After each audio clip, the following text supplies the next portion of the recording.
Boa noite a todos, tudo bem com vocês?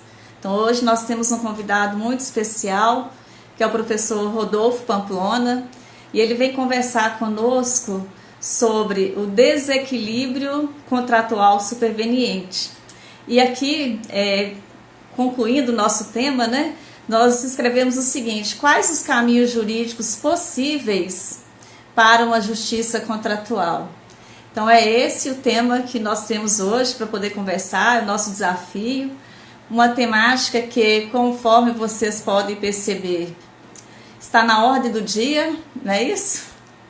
Então, só aguardando um pouquinho. Pronto. Boa noite, professor Rodolfo Pamplona.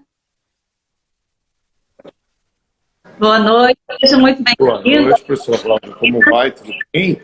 Estou Tudo ótimo. para a gente bater um papo, fazer uma live aí que possa ser bem esclarecedora para os alunos, dizer da minha enorme satisfação de estar dialogando contigo. Eu tenho boas relações com o pessoal aí de Minas, né? Já tive orientando também no pós-doutorado aí de Minas, orientando no mestrado, doutorado. Então, para mim, é um prazer, né, manter esse contato, esse intercâmbio, né, com a PUC de Minas. E nesse ponto aí, a PUC Praça, né? Como a gente fala, né? PUC Praça, isso, Unidade Praça da Liberdade. Isso, então, para dizer aí da minha satisfação, quero dizer a todos e todas que eu estou aqui realmente bem à vontade e quero pedir a todos e todas que, se possível, me sigam também no Instagram, né? Eu tenho... O meu canal é aberto, sou eu mesmo que respondo, né? Assessoria não, então pode me mandar mensagem inbox. E, se possível, sigam também meus 2 canais no YouTube. Eu tenho feito uma quantidade muito grande de interlocuções, né, de lives nesse período, né? São, salvo engano, 265 lives. Essa aqui é a minha 265ª live, e eu saio daqui para fazer a 266ª. Daqui a pouco eu vou bater um papo. Daqui a pouquinho, né, professor? Vamos bater um papo também sobre... e a gente também, que eu trabalho muito com essa questão das interfaces do direito, da dogmática com a arte, né? Então a gente vai fazer uma análise jurídica do filme Rede do Ódio daqui a pouquinho. Quem quiser, fica convidado também para bater o papo, conhecer e ver as outras lives, porque várias dessas questões, às vezes eu achei que era bem conveniente, né, baixar todas as lives no meu canal no YouTube, porque aí as pessoas têm uma oportunidade de acompanhar posicionamentos de diversos autores. E eu tenho dialogado muito no campo do direito civil, do direito contratual. Eu coordeno uma pós-graduação online em direito contratual e a gente tem feito muitas interlocuções sobre isso. Então eu quero dizer que estou à disposição da senhora e de todos os seus alunos e alunas para a gente bater um papo, conversar, se encontrar e, quando a pandemia passar, quem sabe se conhecer pessoalmente. Bom, eu gostaria de registrar, né, mais uma vez, a minha admiração, meu respeito pelo senhor, pelo seu trabalho, pela qualidade do seu trabalho, também pela sua disponibilidade. Conforme você falou, o seu Instagram, você mesmo responde, você responde mesmo, né? Você responde mesmo, e a gente fica muito feliz com as suas respostas, com a sua atenção, né? Acho que a gente é meio carente, sabe, professor? Então, quando nós obtemos as respostas, nós ficamos, assim, muito felizes, né? Com esse cuidado, né? Que eu percebo que você tem com a rede social, né? Com as redes sociais. Eu adotei essa linha mesmo nesse período do isolamento presencial. Eu sigo filosoficamente uma máxima de Mahatma Gandhi, né? Quem não vive para servir, não serve para viver. E a forma que eu entendi que seria possível servir a comunidade nesse período de tanta incerteza, tanta carência mesmo de afeto, de contato, né? De abraço, através, talvez, das lives. Então, tem aqui o meu compromisso público com a senhora, que quando terminar essa pandemia, e há de terminar, né, quando a gente puder viajar novamente, me chama para fazer uma palestra presencial aí. Vai ser um prazer enorme estar com vocês. Assumo o compromisso de assumir, é só agendar, que às vezes é meio complicado, porque eu também atuo na Sim. magistratura, então a gente tem que combinar alguma coisa, assim, uma quinta, uma sexta, alguma coisa que Uhum. permita viajar, mas será um Deslocamento, né? prazer o deslocamento, e aí a gente vai, e eu vou com todo o prazer. Para mim é muito legal esse tipo de coisa, sabe? Eu tenho dado muitas aulas dessa forma telepresencial ou online, né?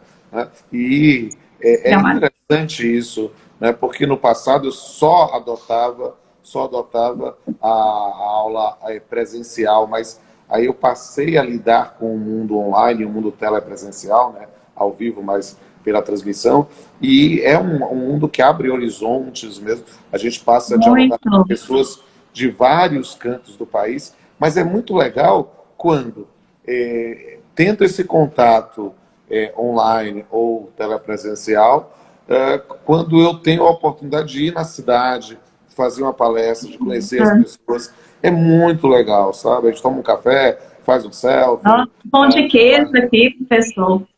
Pão de queijo um mineiro. pão de queijo mineiro, e eu já gosto de comer, então vai ser uma beleza.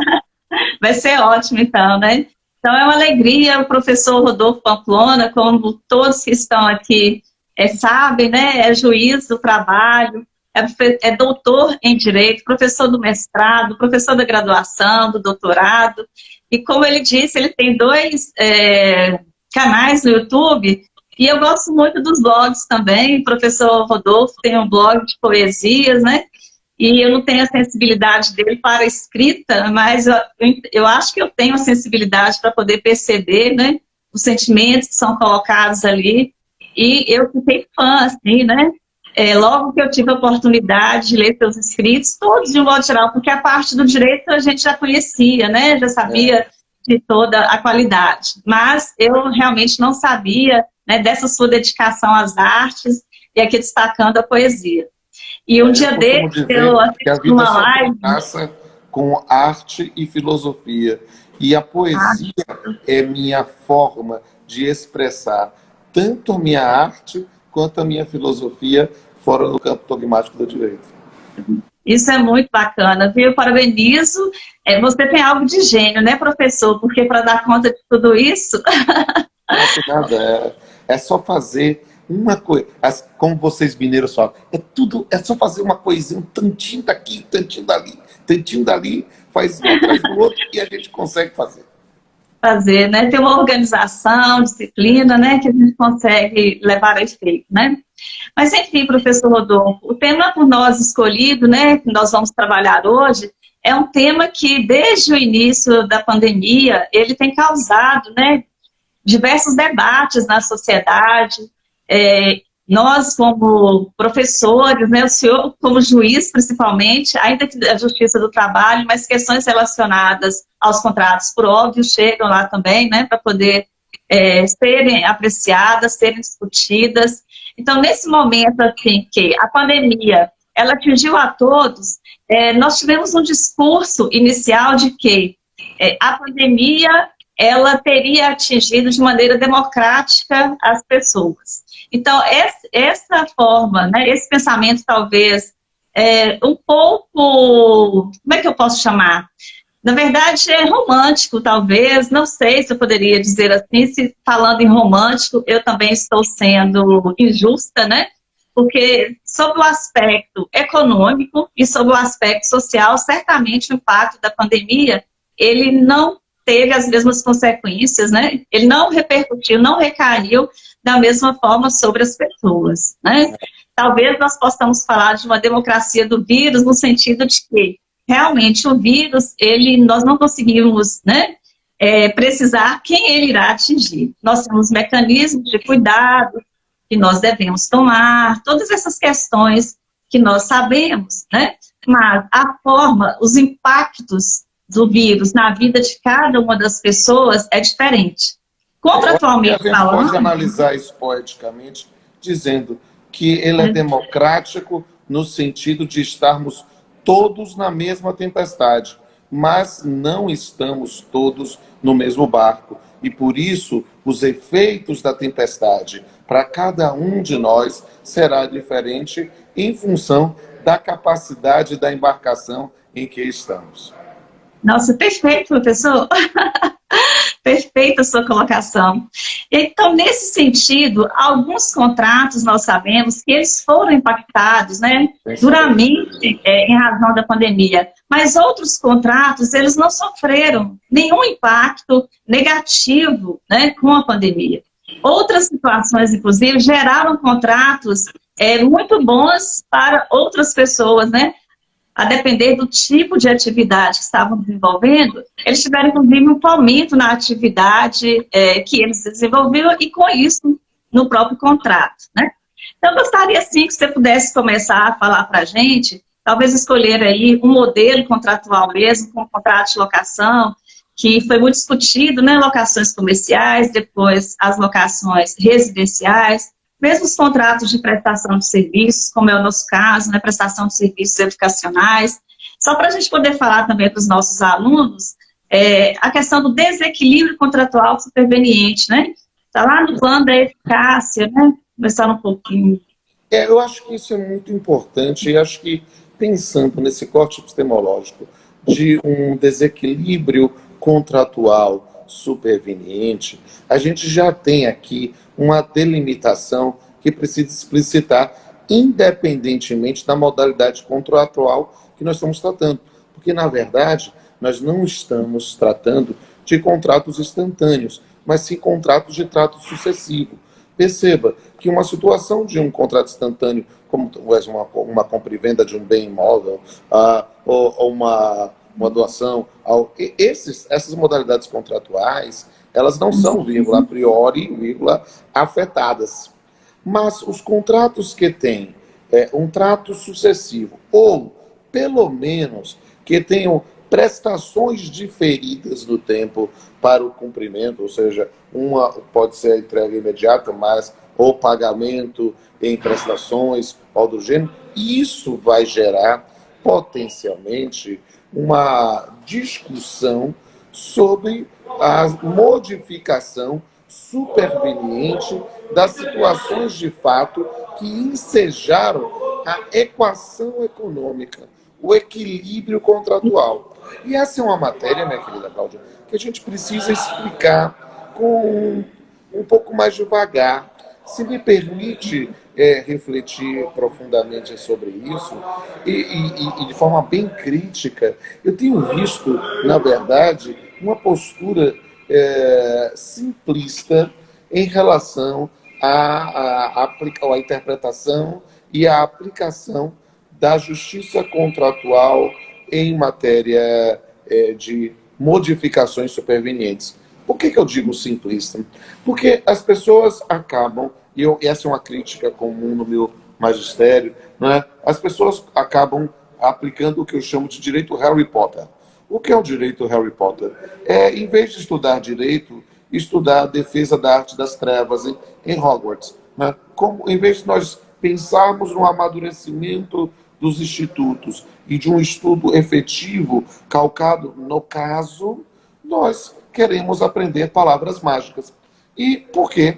Porque se lá em Harry Potter eles aprendiam Cruciatus, Specto Patrono, Avada Kedavra, entre outras coisas, aqui as pessoas querem falar de teoria da imprevisão, de cláusula rebus sic stantibus, e acham que vão falar essa palavra mágica e vão resolver a sua situação.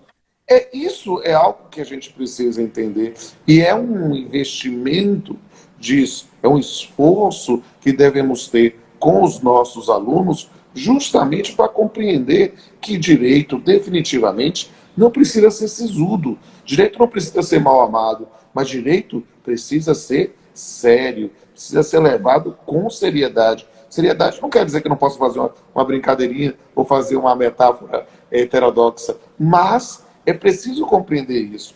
E por quê, minha querida?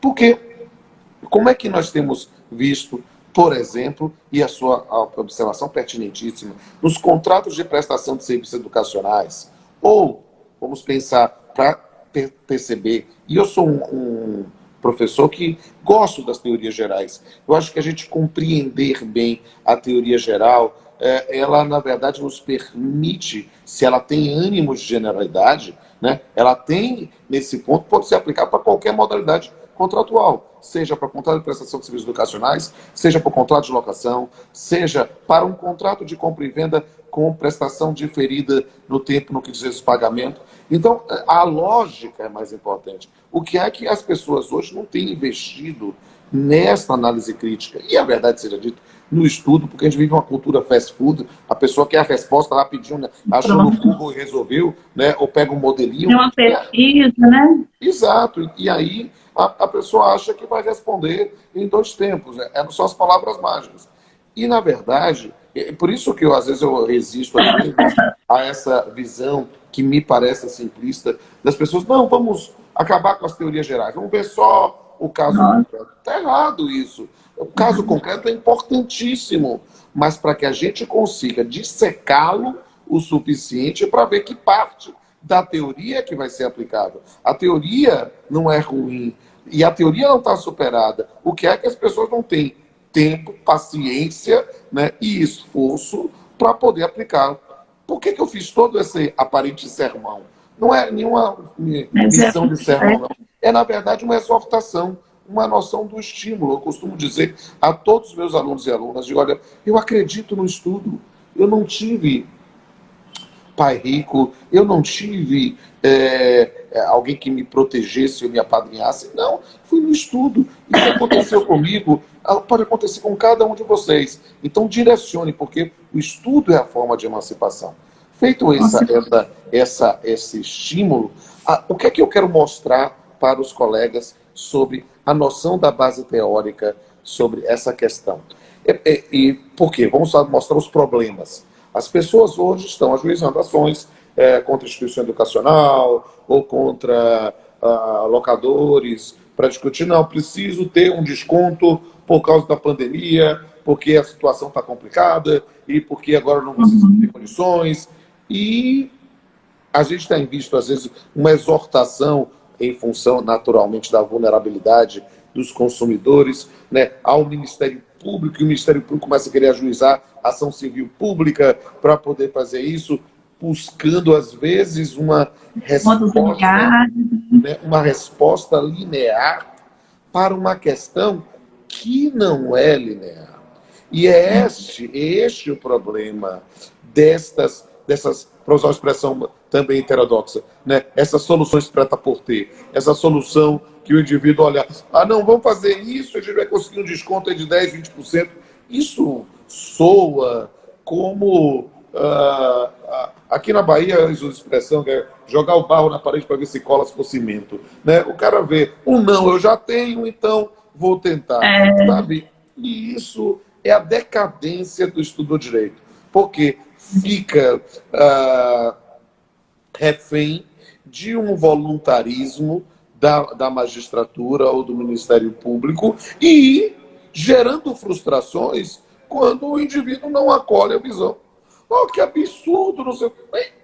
O indivíduo não deduziu bem a pretensão, ficou no Ctrl-C, Ctrl-V de alguma petição, e aí fica sem entender a situação. Tudo isso, ou seja, eu disse, digamos assim, do problema, disse das situações fáticas, vamos agora trazer a base teórica e trazer a solução.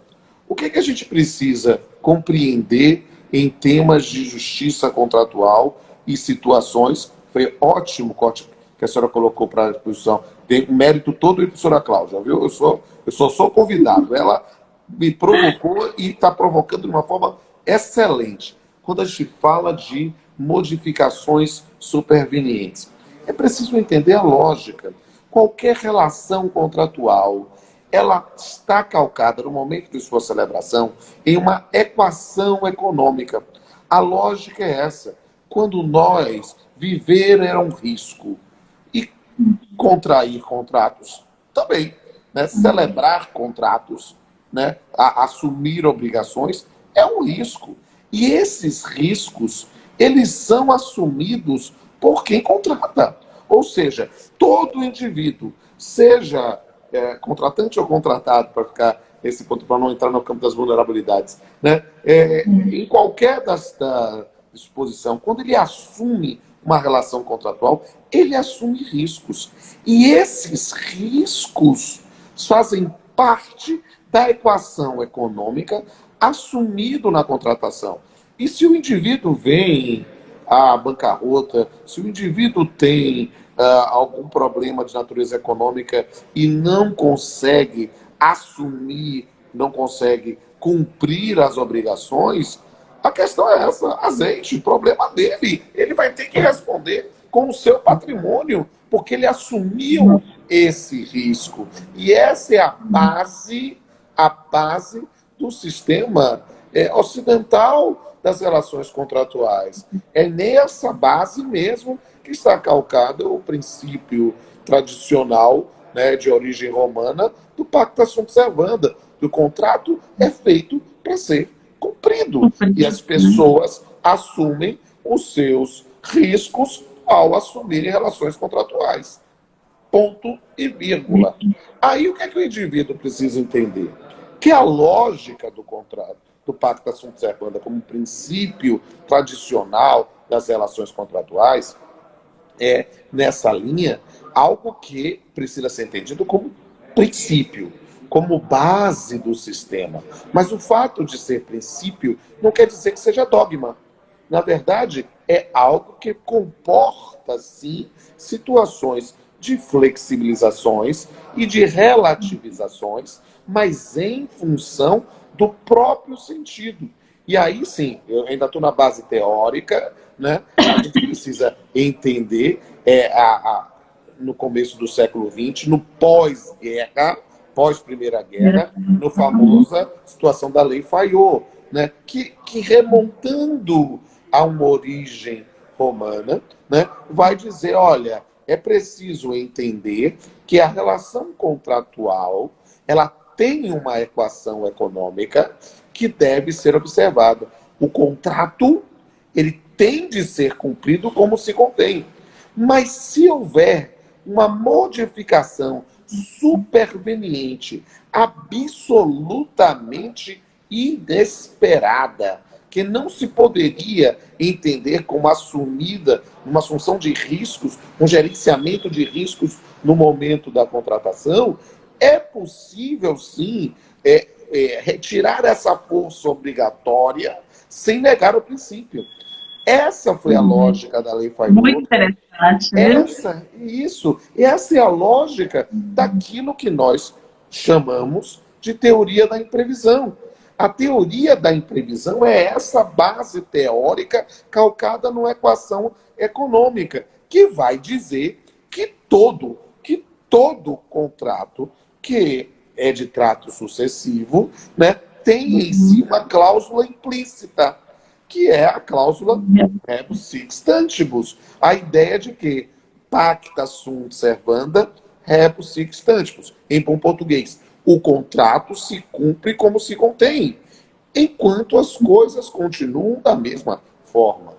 Essa é a lógica do nosso sistema. E aí o que é que acontece? É preciso entender que a Lei Fayot é do começo do século XX, e por isso o nosso primeiro Código Civil brasileiro, em 1916, não tinha uma única palavra sobre isso. Na verdade, o Código Civil 16 não tinha uma única palavra sobre vários outros temas importantes, sobre aspectos relacionados à moralidade, embora fosse um código de um país agrário, machista, misógino, excludente.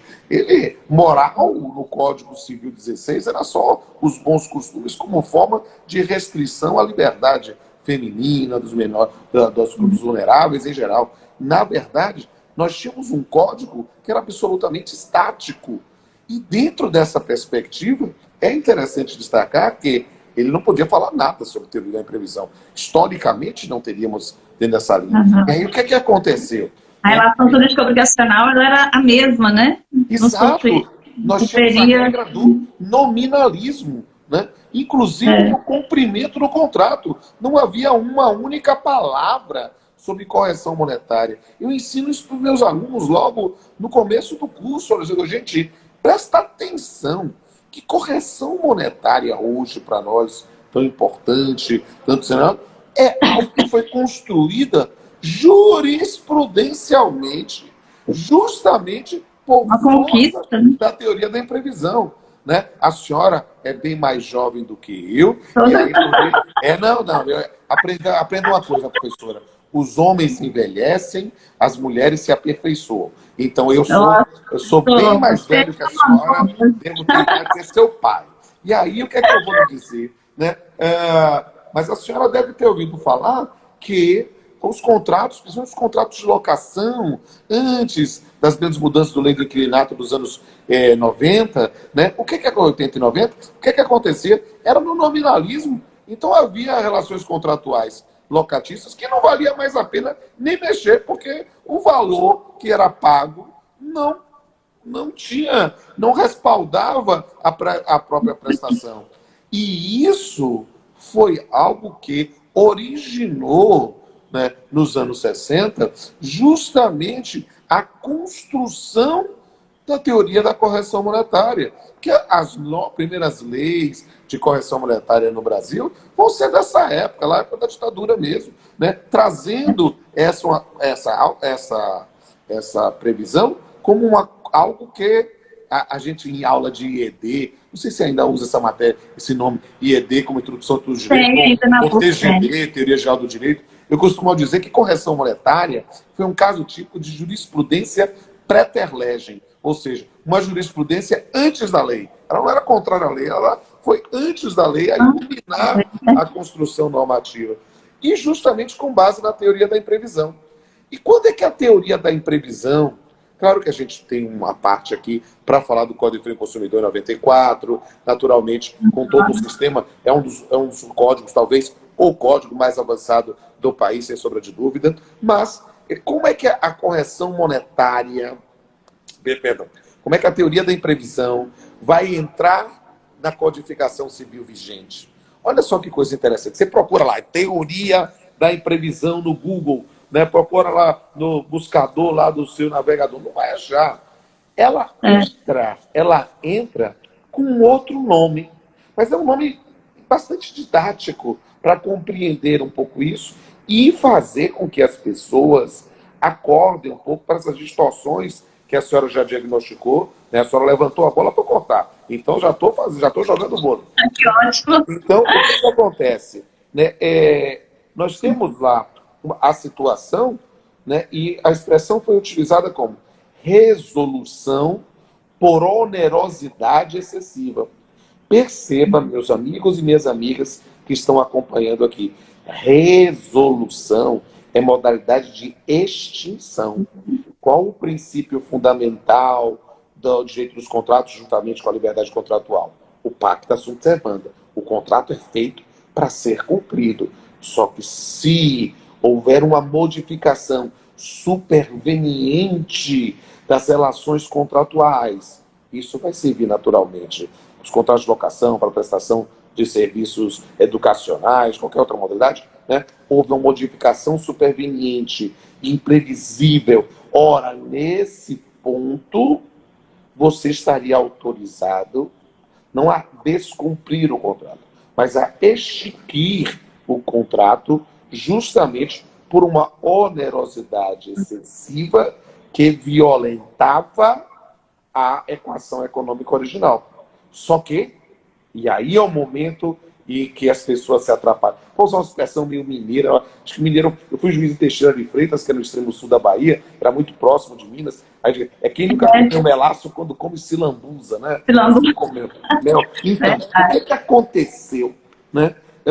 A resolução por onerosidade excessiva fez uma homenagem, porque todo contrato é um negócio jurídico, fez uma homenagem a um princípio importantíssimo dos negócios jurídicos, que é o princípio da conservação do negócio jurídico. E aí colocou lá, opa, você, se é uma situação absolutamente excepcional, imprevisível, você está autorizado a extinguir. Vou mandar um abraço aqui para a professora Jane Coutinho, que entrou aqui, mandou um coraçãozinho aqui. Tem vários outros professores que entraram aqui, professora Jucimara Lobato, eu vi a professora Marília Xavier, vi a professora Daniela Teixeira, e um monte de gente. Eu não falei.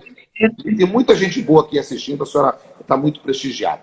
E aí, um abraço para todos eles, né? Um abraço para todos e todas. Todos, né? E aí, o que eu ia dizer nesse ponto? que quando a gente falou sobre a resolução por onerosidade excessiva, ora, você, porque mudou a equação econômica, pode extinguir o contrato. Mas, como nós temos a intenção de conservar o negócio jurídico, você que é beneficiado nessa situação de desproporção, você que ficou na situação mais favorável na desproporção, poderia complementar o valor e prosseguir com o negócio jurídico. Ponto. Essa é a lógica. Aí, doutora, é que entra a distorção. Quem nunca comeu mel quando come se lambuza?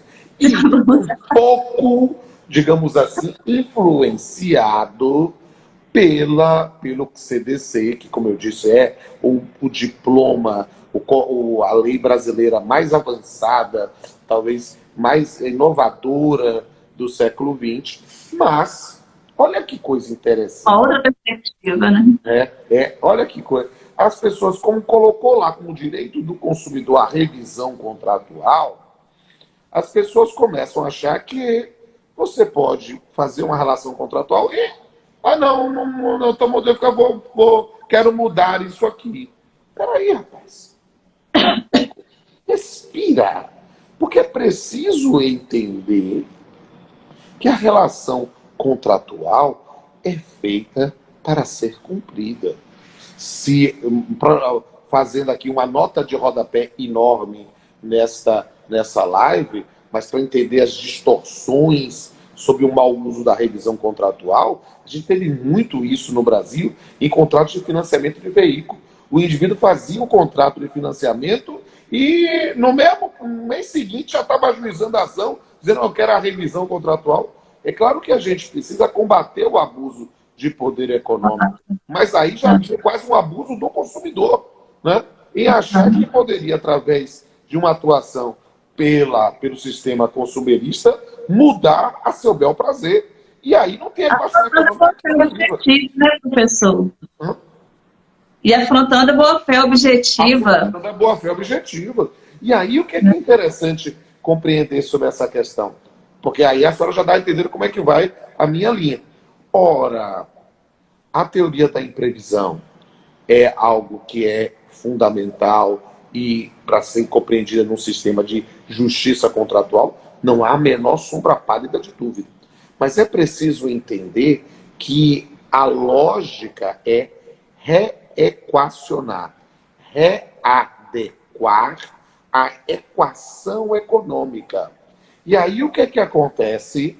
Esse malveso que começou no CDC contaminou na prática as pessoas. E aí o indivíduo vai ajuizar. E o cidadão, o consumidor vulnerável, precisa de um herói, chama o Ministério Público e o Ministério Público ajuiza ação para dizer vamos conseguir a redução de 10%, 20%, 30%. Isso é algo que merece o meu repúdio? Não. Mas isso merece um temperamento. Por quê, doutora? Porque não faz sentido uma decisão linear.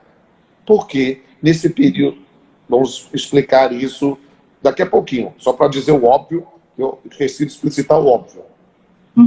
A pandemia, isso que vivemos, justifica uma aplicação da teoria da imprevisão? A resposta é provavelmente sim. Por que provavelmente sim, não sim ou não? Porque é natural. Ninguém poderia prever essa pandemia. Se em dezembro alguém viesse com a profecia apocalíptica de que a gente vai ficar mais de 100 dias trancados em casa, ninguém ia acreditar. Então, realmente, ela é imprevisível, ela foi excepcional, inevitável e gerou potencialmente problemas econômicos. Por quê? Porque não é com todo mundo. Eu falei, estamos todos na mesma tempestade, mas não necessariamente todos no mesmo barco. Você não vai querer dizer que as instituições financeiras, que mercados, que farmácias, que empresas de delivery, né, que esses aplicativos, eles tiveram perdas econômicas substanciais nesse período da pandemia. Não, talvez não tenham tido perda nenhuma e, ao contrário, tenham tido até avanços. Então, a lógica é a mesma. Então, a pandemia é, sem sombra de dúvida, um fato que pode ensejar uma quebra da equação econômica. Mas a gente tem que verificar quais as consequências. E isso é um mundo que se pode analisar. Nós tivemos aí despedidas, nós tivemos aí suspensões de contrato de trabalho, nós tivemos redução de contrato de trabalho, de redução de salário. Então, houve aí atividades econômicas que tiveram que ser fechadas em lockdown, mas outras não. E aí, quando o Ministério Público se arvorando como herói, e eu quero dizer que eu tenho um profundo respeito pela instituição do Ministério Público. Aqui é só para efeito didático, né? Mas vai lá, e vou querer a redução da mensalidade de 10%, 20%, 30%. Ele vai dizer o seguinte: isso vai ser aplicado tanto para o indivíduo que teve uma redução salarial de 30%, quanto para o indivíduo que foi despedido, e tanto para o indivíduo que é servidor público e não teve nenhum tipo de modificação na sua equação econômica. Então, perceba, a solução linear ela é uma aparente recalibração de justiça, mas ela é uma evidente injustiça. Por quê? Porque quando a gente vai analisar as situações econômicas de cada um dos sujeitos, aí o indivíduo assim, então, alguém que seja mais apressadinho diz assim, então o professor Pamplona disse que não é possível. Não, não falei isso. É preciso entender que nessa situação a atuação do Ministério Público deve ser importantíssima. Mas para quê? Não para juizar a ação civil pública. Isso tem que ser a última raça. É para entrar, talvez, no inquérito civil público, para poder colocar na mesa os representantes de consumidores e fornecedores de serviço, e isso pode servir tanto para o contrato de prestação de serviços educacionais, quanto para locadores e locatários, ou outras modalidades de prestação. Para quê? Para que aí sim dar uma paridade de armas na atuação do Ministério Público, evitando o abuso de poder econômico, tendo uma mediação que possa efetivamente analisar cada situação fática. Porque eu digo, falando sobre contrato de prestação de serviços, resposta linear é desigualdade. E aí o que acontece? Porque a verdade é essa, reduz 30%, mas o cara perdeu o emprego. Para ele não vai... Tem que se negociar uma bolsa integral, pelo menos enquanto está na pandemia.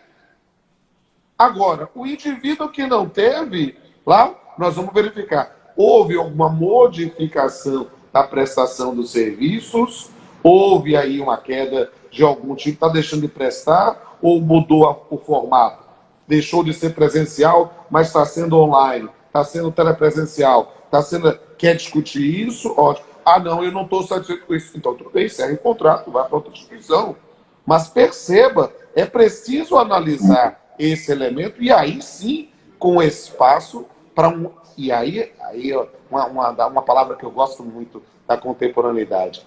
É preciso empoderar os sujeitos, né, os contratantes, nessa situação. E aí a atuação do Ministério Público será relevantíssima. Desculpa eu ter falado demais, mas eu quis dar a resposta completa, que aí pode ir para a pergunta. Não, excelente as suas colocações, eu entendo da mesma forma que você. Inclusive, assim, eu tive algumas pessoas que me procuraram para poder advogar mesmo, colegas que queriam descontos, inclusive o marido de uma delas é professor universitário também, de escola particular, e porque ele viu uma notícia no jornal, justamente vindo, relacionando as questões do Ministério Público, que eles queriam desconto sem que eles tivessem qualquer modificação econômica na vida deles. E é isso, então, e aí o que é isso? O que é para falar? Claro que eu quero desconto sempre. Alguém é maluco de querer pagar mais se puder pagar menos?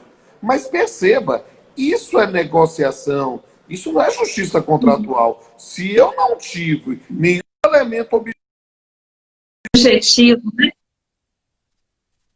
pensar em algum tipo de redução, eu estou achando que travou. Alô? Sendo mesmo. Você está me vendo? Alô? Eu estou te vendo, Agora eu professor. também te vendo. Agora voltou. Deu certo, né? Então, mas eu dialoguei com eles, né? Conversei, e eles entenderam, e a partir disso eles desistiram de qualquer tentativa de solicitar o desconto, pelo menos naquele momento, porque realmente não havia, né, nenhum fundamento para pedirem esse desconto. Mas eu acho que é uma questão muito maior também, além do Ministério Público, porque realmente foram muitas as atuações nesse sentido. Nós tivemos problemas com o RJET, né, professor? Muitos problemas também, uma legislação que demorou muito para ser aprovada, que veio com muitos vetos, né? Então, talvez uma forma de administrar a própria pandemia, que é muito complicada, né? Nós sabemos disso. Então, me parece que as pessoas ficaram muito perdidas também, de modo geral, né? Todos muito perdidos, né? Sem saber, por exemplo, muitas escolas que eu conheço se prepararam para receber os alunos presencialmente, fizeram um investimento grande e não puderam receber, né? E não devem receber, ao que tudo indica, né? E a depender da forma como a doença está sendo tratada aqui no Brasil, vou colocar esse termo, né? Talvez nós consigamos realmente voltar a exercer as nossas atividades presenciais com segurança, principalmente atividades como escola, ensino infantil, vamos pensar em outras modalidades. Quando tivermos uma vacina, que ninguém sabe quando chegará com segurança para todos, né? Então, talvez esse cenário todo, né, ele corrobore, né, para que as pessoas pensem nas questões dos descontos, né? Mas também, professor, uma outra questão relacionada é se o caso fortuito, tá? Que muitas pessoas, lá na China, eles deram certificado, né, geral de caso fortuito, porque aí eu tenho a exclusão do nexo de causalidade e não tenho que cumprir, né, a obrigação, até porque houve uma extinção do nexo causal.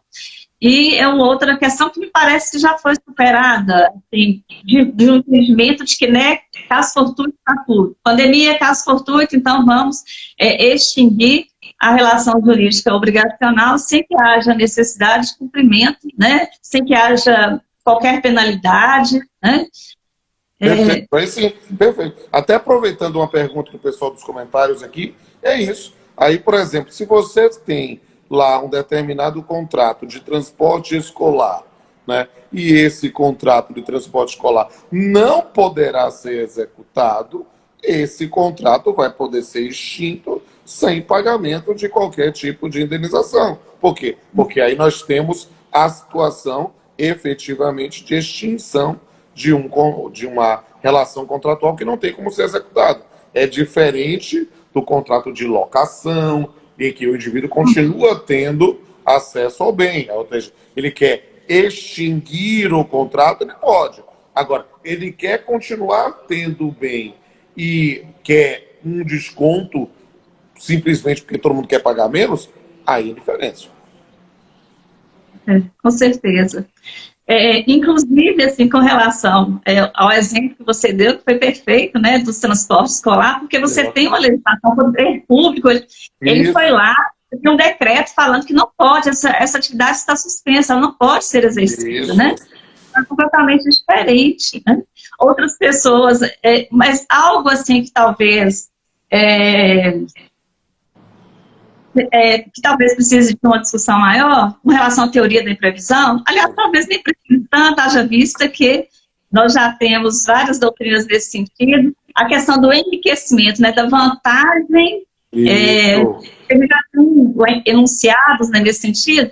Vou falar de maneira mais tranquila para que todos possam entender, porque antes, quando você tem o Código Civil, né, ele dá a entender que Se uma das partes ela sofrer uma onerosidade excessiva, a contraparte, na mesma proporção, deveria obter uma vantagem. Exatamente.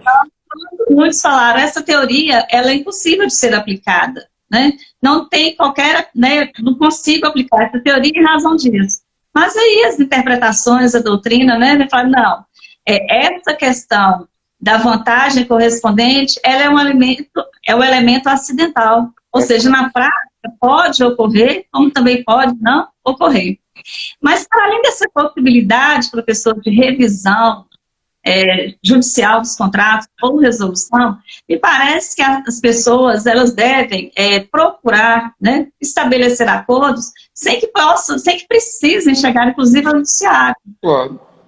O ideal é empoderá-las o suficiente para resolver na própria exercício da autonomia da vontade, né? E aí é muito melhor, porque o processo pelo Poder Judiciário se tornou a criação humana mais próxima do conceito de eternidade, não é mesmo? É verdade.